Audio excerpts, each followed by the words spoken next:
रात नूं गड्डी तेज आउंदी आ 100 दी 120 दी स्पीड ते आ डिवाइडर वेखो किते कोई लाइट लगी होवे जिथे सूचित हो जाता होवे भी इस लाइन दे विच जाना ठीक आ सब टुटिया पिया तुहाडे सामने आ। इधरले पासे भी तुसीं देख सकदे हो मंदे हालात आ किते कोई लाइट का प्रबंध नहीं रात के समय कोई हादसा बड़ा वापर सकता कुछ भी हो सकता ठीक आ। पर्ची कट्टण तक मकसद आ जिहड़ा पैसा लिया जाता जे उहदे नाल इह सवारना ही नहीं इहनूं ठीक ही नहीं करना इहदी मरम्मत ही नहीं करनी फिर पैसा भी किहड़े काम दा। तुसीं आ देखो जिहड़ा कैमरिਆਂ ਦਾ सिस्टम है जिहड़ियां तारां की तुहानूं लगदा भी इत्थे किसी दी जान बच जूगी। हालात वेखो किहड़े हिसाब नाल होए वे आ ਇੱਥੇ ਇਹ ਹਾਲਾਤ ਆ ਪਰ ਟੈਕਸ ਆ ਜਿਹੜਾ ਅਸੀਂ ਪੂਰਾ ਲੈਣਾ ਪਰਚੀ ਆ ਜਿਹੜੀ ਉਹ ਪੂਰੀ ਕੱਟਣੀ ਆ ਉਹਦੇ ਚੋਂ ਰੁਪਈਆ ਘੱਟ ਨਾ ਹੋਵੇ। ਲੈ ਮਿੱਤਰੋ ਰਾਜਸਥਾਨ ਵਾਲਿਆਂ ਨੇ ਵੀ ਰੌਲਾ ਪਾਲਿਆ ਪੰਜਾਬ 'ਚ ਟੂਲਾਂ ਦਾ ਬਹੁਤ ਰੌਲਾ ਪੈਂਦਾ ਬੈਠਾ ਇਕੱਠ ਕਰੀ ਬੈਠੇ ਹਨੂਮਾਨਗੜ੍ਹ ਤੋਂ ਇਹ ਸੂਰਤਗੜ੍ਹ ਨੂੰ ਰੋਡ ਜਾਂਦਾ पर्ची डबल कटनी आ काम कोई नहीं होया डिवाइडर डिबूडर सारे खिलरे पे आ लोग दुखी आ टैक्स जिन्ना लिया जाता उन्ना लेना। गलबात इन्हां दे नाल करांगे थोनू पहले मैं डिवाइडर का हाल आ जिहड़ा वो सारा विखाऊंगा क्योंकि अपने तो बाइयां ने अप्रोच की यार राजस्थान जाके थोनू दसना पिया। आ जा भी दिया खिच के आ जाओ जी अगे आ जाओ चलाओ चलदा गलबात इत्थे करांगे। पंजाब वाला दुख राजस्थान वाले भी झलदे आ मैं कहना भी मेरे जेडे जेडे तां खड्डे आ जे मैं खड्डियां 'च वड़ जां तां दिसदा नहीं ते दिसना इन्हां ने भी नहींगा जेडे हिसाब नाल सड़क 'च खड्डे आ। हाँ जी की कहोगे जी?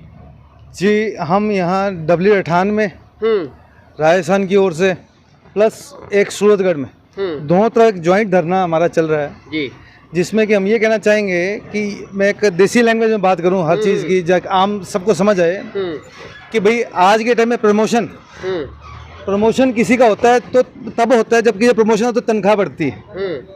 तो यहाँ अभी हाल ही में 12% टोल टैक्स भी बढ़ाया गया है जी। प्रमोशन है कि गड्ढे और गहरे हो गए हैं जी। गड्ढे जितने गहरे होते हैं टोल टैक्स बढ़ता है। रोड की जीरो मेंटेनेंस है। अगर आप बारिश के दिनों में पंजाब से आ रहे हैं तो आप बीकानेर विदाउट एक्सीडेंट इस रोड को क्रॉस नहीं कर पाएंगे। ये मेरा चैलेंज है। लो जी वड्डी गल कही है इन्होंने जिहड़ा ये रोड एडे एडे खड्डे जे मीह पै जे ते गड्डी ने तां जिथे खराब होना ही आ ते बंदे दी जान भी जा सकदी आ। टूल टैक्स है जिहड़ा उहदा टैक्स वधाया जांदा जे आपां मोटी जी गल कहां भी 100 तो 120 50 कर देणगे पर इहदे ते लुक नहीं पाई बहुत मंदे हालात आ गर्मी च बैठे आ इदां दे हालात बने वे आ। हुण की चाहुंदे हो तुसीं? आज धरना देते हुए 5 से 7 दिन हो गए जिसमें सूरतगढ़ और यहाँ धरना चल रहा है जिसमें कि आम जन के लिए निस्वार्थ भाव से लोकल के टैक्सी यूनियन वाले सारे पीलीभंगा हनुमानगढ़ सूरतगढ़ के उन्होंने धरना दे रखा है। मैं एक लोकल पैसेंजर हूँ ना किसी राजनीतिक दल से कोई मतलब है ना कोई प्रेशर है। मैं यहाँ से रोज 1 साल से जा रहा हूँ मेरा बिजनेस है तो कहीं ना कहीं एक निस्वार्थ भाव से जुड़ने वाली बात है इस चीज़ में। तो आज ये यहाँ बैठे हैं लोकल का कोई विधायक जो मौजूदा जिनको इन्होंने चुना है इलेक्शन में जो इनको गद्दी पे बिठाया है चाहे वो सूरतगढ़ का हो चाहे हनुमानगढ़ का चाहे पीलीभंगा का हो कोई यहाँ आकर आज तक खड़ा नहीं हुआ है। किसी ने कोई स्टेटमेंट जारी नहीं की है तो इसका मतलब यही हुआ ना कि उनका कोई मजबूरी है उनका कोई संरक्षण है इन लोगों को जी। कोई हफ्ता जाता है कुछ भी जाता है कोई एलिगेशन है जी।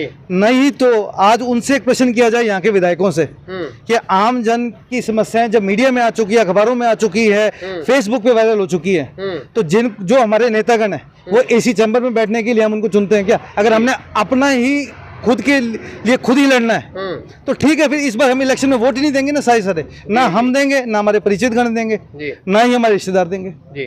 तो इस हल्के का विधायक कौन है क्या नाम उनका?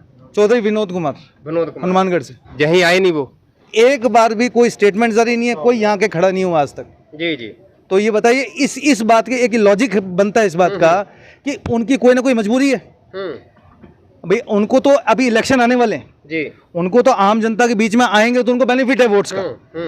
हम आज उस चेहरे का इंतजार कर रहे हैं जब से बैठे हैं यहाँ पर कोई आदमी किसी पार्टी का है हमें वो चेहरा चाहिए जो एक आम जनता के साथ खड़ा होकर न्याय दिला सके आवाज ऊपर तक पहुंचा सके क्योंकि ऊपर के अधिकारी जो हैं वो कोई ना कोई रैंक आदमी की आवाज ही सुन पाएंगे जी। इन्हों कितना टाइम हो गया इन्हों लगे हुए टूल टैक्स? मेरी मैरिज हुई थी 2001 में जी 2001 में 2001 में यहाँ पर टोल टैक्स या 2002 में टोल टैक्स शुरू हुआ था यहाँ जी जिसको अप्रोक्सीमेटली सुनने में आ रहा है कि 2012 में एक्सपायर हुआ फिर इसको एक्सटेंड करके 2020 में किया 2020 में एक्सपायर हो गया था।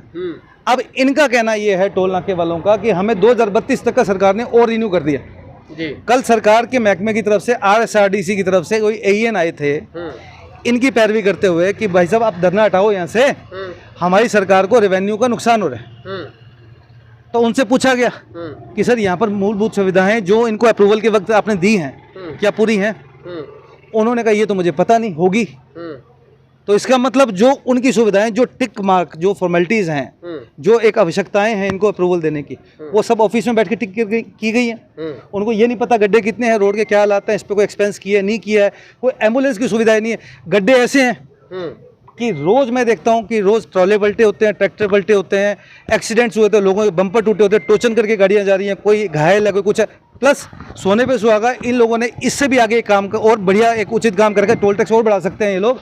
इन्होंने एम्बुलेंस की सुविधा भी नहीं दे रखी जी कि भाई कोई एक्सपायर हो रहा है या कोई घायल है तो वो पूरी तरह मर जाए यहाँ पर, तो सरकार अप्रिशिएट करेगी। उनको रेवेन्यू की चिंता है सरकार को। जी जी। परंतु ये जो इनकी खामियां हैं, जो ये पूरी हो रही है कि नहीं हो रही है, इससे सरकार को कोई मतलब नहीं है, कोई इसकी ऑडिटिंग नहीं है, कोई रिपोर्ट नहीं है। अगर ऑडिटिंग हो भी रही है तो वो कमरे में बैठकर बड़े लोगों के प्रेशर में वहीं अप्रूव की जा रही है कि ऑल इज ओके। हो सकता है कि आज आप ये देखिए कि आप गाड़ी लेते हैं सर जी, हम गाड़ी लेते हैं, हमें सरकार ने गाइडलाइन दे रखी है फास्टैग लगवाइए, ठीक है। ये पूरा बीकानेर हाईवे आप चले जाएं, जैसलमेर चले जाएं, कहीं चले जाएं आप, और इससे पहले आप दिल्ली चले जाएं या जयपुर चले जाएं जी, सिर्फ ये 2 टोल नाके ऐसे होंगे जिसमें फास्टैग मशीन ही नहीं है। आज के टाइम में तो एडवांस स्टेज पे क्या ये मशीन लगाना असंभव कर रहे हैं क्या? ये मशीन यहाँ पर लगी हुई है कागजों में जी, परंतु अगर ये फास्टैग यहाँ पर लगाते हैं तो इनको हाफ चार्ज मिलेगा एक आम पैसेंजर से। इनको इस एप्रिसिएशन का कि ये इतने गड्ढे गहरे गहरे कर रखे हैं और गहरे करेंगे भविष्य में, इसका इनको डबल चार्ज चाहिए आम जनता से। समस्या तो ਵੱਡੀ ਹੈ ਇਹਨਾਂ ਦੀ, ਪਰ ਚਾਹੀਦਾ ਜਿਹੜੇ ਹਿਸਾਬ ਨਾਲ ਟੂਲ ਟੈਕਸ ਕੱਟ ਰਹੇ ਆ ਸਰਕਾਰੀ ਅਧਿਕਾਰੀ ਇੱਥੇ ਪਹੁੰਚੇ ਸੀ ਵੀ ਇਹਨੂੰ ਧਰਨੇ ਨੂੰ ਹਟਾ ਲਿਓ, ਪਰ ਜਿਹੜੀ ਇਹਨਾਂ ਦੀ ਸਮੱਸਿਆ ਉਹ ਹੱਲ ਪਹਿਲਾਂ ਕਰਨੀ ਚਾਹੀਦੀ ਆ, ਕਿਉਂਕਿ ਸੂਰਤਗੜ੍ਹ ਅੱਗੇ ਇੱਥੋਂ 50 ਕਿਲੋਮੀਟਰ ਹੈਗਾ। ਜੇ ਇਹੋ ਜਿਹੇ ਹਾਲਾਤ ਆ, ਨਵੀਆਂ ਗੱਡੀਆਂ, ਕਾਰਾਂ, ਟਰੈਕਟਰ, ਟਰਾਲੇ ਜਿਹੜੇ ਪਲਟ ਜਾਂਦੇ ਆ, ਕਿਉਂਕਿ ਇਹ ਮੇਨ ਰੋਡ ਆ ਜਿਹੜਾ ਸੂਰਤਗੜ੍ਹ ਨੂੰ ਜਾਣ ਵਾਲਾ, ਹੋਰ ਕੋਈ ਰੋਡ ਵੀ ਹੈ ਨਹੀਂਗਾ ਜੀ। ਬੀਕਾਨੇਰ ਤੱਕ ਇਹ ਰੋਡ ਆ ਜਿਹੜਾ ਅੱਗੇ ਜਾਂਦਾ ਜੀ। ਕਿੱਥੇ ਪ੍ਰਧਾਨ ਜੀ, ਇੱਧਰ ਆਓ ਜੀ। ਹੁਣ ਤੁਹਾਡੀ ਮੰਗ क्या है? मांग साड़ी आई है जी, हम पीलीबंगा से हैं, पिकअप यूनियन के ओम बन्ना पिकअप यूनियन के प्रधान दर्शन सिंह मेरा नाम है। भी साड़ी तो आई मांग है भी रोड तैयार करी जाए, ਅਸੀਂ टूल देवांगे जी। ਇਹ ਕਹਿੰਦੇ ਵੀ ਕਾਗਜ਼ਾਂ 'ਚ ਪਰਸੋਂ ਗੱਲ ਹੋਈ ਸੀ, ਕਹਿੰਦੇ ਵੀ हम रोड का काम चला रखा है। तो परसों एम्बुलेंस कोई मरीज लेके जा रही ਸੀਗੀ ਤੇ ਉਹਨਾਂ ਨੇ ਸਾਡੇ ਤੋਂ ਸੰਯੋਗ ਮੰਗਿਆ ਕਿ ਉੱਥੇ ਟ੍ਰੈਫਿਕ ਜਾਮ ਹੋ ਜਾਂਦਾ ਹੈ। ਜਾਮ ਹੋਏ ਬਾਅਦ ਵਿੱਚ ਉਹ ਐਂਬੂਲੈਂਸ ਖੁੱਭ ਗਈ, ਉਹ ਤਾਂ ਮਰੀਜ਼ ਲੈ ਕੇ ਜਾ ਰਹੀ ਹੈ।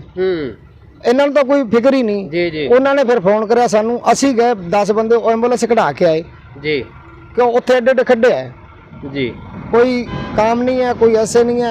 पीलीबंगा का विधानसभा का जो विधायक साहब है वो है धर्मेंद्र मोची रावसर तो जी, ना चेयरमैन है जी, सुखचैन रमाना जी, जी। ना वो गौर कर रहा। पूरी मंडी च मैं कहना ਇਹੋ ਜਿਹਾ ਨਰਕ ਬਣਾਇਆ ਪਿਆ ਉਹਨਾਂ ਨੇ, ਤਾਂ ਪੁੱਛੋ ਹੀ ਨਾ ਸਾਨੂੰ ਤਾਂ ਅੱਜ ਤਾਂ ਜੀਣਾ ਆਰਾਮ ਹੋਇਆ ਪਿਆ ਜੀ। ਜਿਹੜਾ ਐਂਬੂਲੈਂਸ ਜਾ ਰਹੀ ਆ, ਐਂਬੂਲੈਂਸ ਦੇ ਵਿੱਚ ਕੋਈ ਮਰੀਜ਼ ਆ, ਜੇ ਉਹਨੂੰ ਇੰਨੀ ਦਿੱਕਤ ਆ, ਉਹਨੂੰ ਪਰੇਸ਼ਾਨੀ ਆ, ਉਹ ਨਹੀਂ ਟਾਈਮ ਸਿਰ ਹਸਪਤਾਲ ਪਹੁੰਚਾਇਆ ਜਾ ਸਕਦਾ, ਉਹਦੀ ਜਾਨ ਵੀ ਜਾ ਸਕਦੀ ਆ, ਤਾਂ ਫੇਰ ਸੋਚੋ ਬਾਕੀ ਲੋਕਾਂ ਦਾ ਕੀ ਹੁੰਦਾ ਹੋਊਗਾ।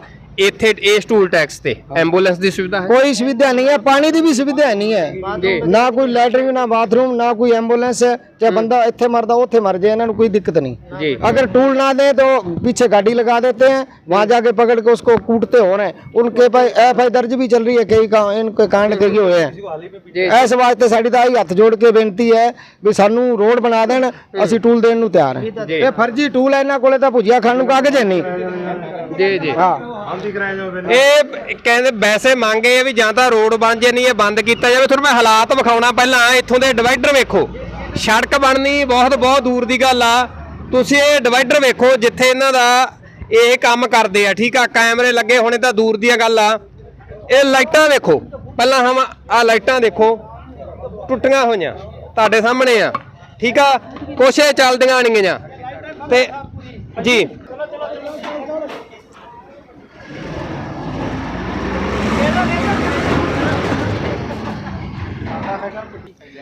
ਤੁਸੀਂ ਆ ਦੇਖੋ ਜਿਹੜਾ ਕੈਮਰਿਆਂ ਦਾ ਸਿਸਟਮ ਹੈ, ਜਿਹੜੀਆਂ ਤਾਰਾਂ, ਕੀ ਤੁਹਾਨੂੰ ਲੱਗਦਾ ਵੀ ਇੱਥੇ ਕਿਸੇ ਦੀ ਜਾਨ ਬਚ ਜੂਗੀ? ਹਾਲਾਤ ਵੇਖੋ ਕਿਹੜੇ ਹਿਸਾਬ ਨਾਲ ਹੋਏ ਵੇ ਆ।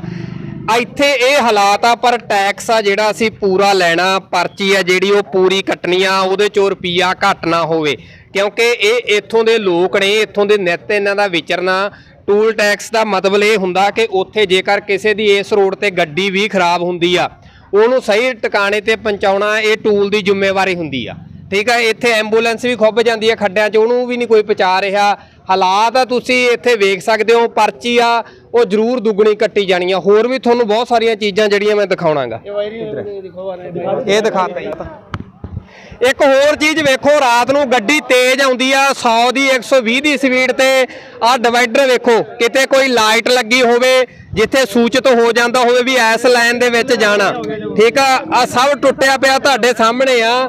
ਇਧਰਲੇ ਪਾਸੇ ਵੀ ਤੁਸੀਂ ਦੇਖ ਸਕਦੇ ਹੋ ਮੰਦੇ ਹਾਲਾਤ ਆ, ਕਿਤੇ ਕੋਈ ਲਾਈਟ ਦਾ ਪ੍ਰਬੰਧ ਨਹੀਂ। ਰਾਤ ਦੇ ਸਮੇਂ ਕੋਈ ਹਾਦਸਾ ਵੱਡਾ ਵਾਪਰ ਸਕਦਾ, ਕੁਝ ਵੀ ਹੋ ਸਕਦਾ। ਠੀਕ ਆ, ਪਰਚੀ ਕੱਟਣ ਤੱਕ ਮਕਸਦ ਆ, ਜਿਹੜਾ ਪੈਸਾ ਲਿਆ ਜਾਂਦਾ ਜੇ ਉਹਦੇ ਨਾਲ ਇਹ ਸਵਾਰਨਾ ਹੀ ਨਹੀਂ, ਇਹਨੂੰ ਠੀਕ ਹੀ ਨਹੀਂ ਕਰਨਾ, ਇਹਦੀ ਮੁਰੰਮਤ ਹੀ ਨਹੀਂ ਕਰਨੀ, ਫਿਰ ਪੈਸਾ ਵੀ ਕਿਹੜੇ ਕੰਮ ਦਾ। ਇਹਨਾਂ ਦਾ ਧਰਨਾ ਠੀਕ ਆ ਕਿਸੇ ਹੱਦ ਤੱਕ, ਕਿਉਂਕਿ ਹੋਣਾ ਚਾਹੀਦਾ। ਇਹ ਜਿਹੜੀ ਡਿਮਾਂਡ ਆ, ਇਹ ਜਿਹੜੀਆਂ ਮੰਗਾਂ ਇਹਨਾਂ ਦੀਆਂ ਪੂਰੀਆਂ ਇੱਥੇ ਹੋਣੀਆਂ ਚਾਹੀਦੀਆਂ, ਤਾਂ ਕਿ ਜਿਹੜਾ ਇਹਨਾਂ ਤੋਂ ਪੈਸਾ ਵਸੂਲਿਆ ਜਾਂਦਾ, ਟੈਕਸ ਲਿਆ ਜਾਂਦਾ, ਉਹਦੀ ਵਰਤੋਂ ਵੀ ਸਹੀ ਹੋਣੀ ਚਾਹੀਦੀ ਆ। ਕਿਉਂਕਿ ਵਿਧਾਇਕਾਂ ਨੂੰ ਵੀ ਚਾਹੀਦਾ, 5 ਸਾਲਾਂ ਲਈ ਚੁਣੇ ਗਏ ਆ, ਇਹਨਾਂ ਨੇ ਵੋਟਾਂ ਪਾਈਆਂ, ਵੋਟਾਂ ਪਾ ਕੇ ਤੁਸੀਂ ਉਸ ਕੁਰਸੀ ਦਾ ਸੁੱਖ ਭੋਗ ਰਹੇ ਹੋ। ਪਰ ਇੱਥੇ ਤੁਸੀਂ ਜੇ ਟੂਲ ਟੈਕਸ ਦਾ ਇਹ ਹਾਲਾਤ ਤੇ ਬਾਕੀ ਸੜਕ ਦਾ ਅੰਦਾਜ਼ਾ ਤੁਸੀਂ ਲਾ ਸਕਦੇ ਹੋ। ਵੀਡੀਓ ਨੂੰ ਸ਼ੇਅਰ ਕਰਿਓ ਦੱਬ ਕੇ, ਤਾਂ ਕਿ ਇਹਨਾਂ ਦੀ ਆਵਾਜ਼ ਆ ਜਿਹੜੀ ਉਹ ਇੱਥੋਂ ਦੇ ਵਿਧਾਇਕ, ਇੱਥੋਂ ਦੇ ਸਰਕਾਰ ਦੇ ਕੰਨਾਂ ਤੱਕ ਆ ਜਿਹੜੀ ਉਹ ਪਹੁੰਚ ਸਕੇ ਜੀ। ਤੇ ਜੁੜੇ ਰਹੋ ਮੇਰੇ ਨਾਲ, ਜਸਕਰਨ ਸਿੰਘ ਮਲੂਕਾ। ਧੰਨਵਾਦ ਜੀ।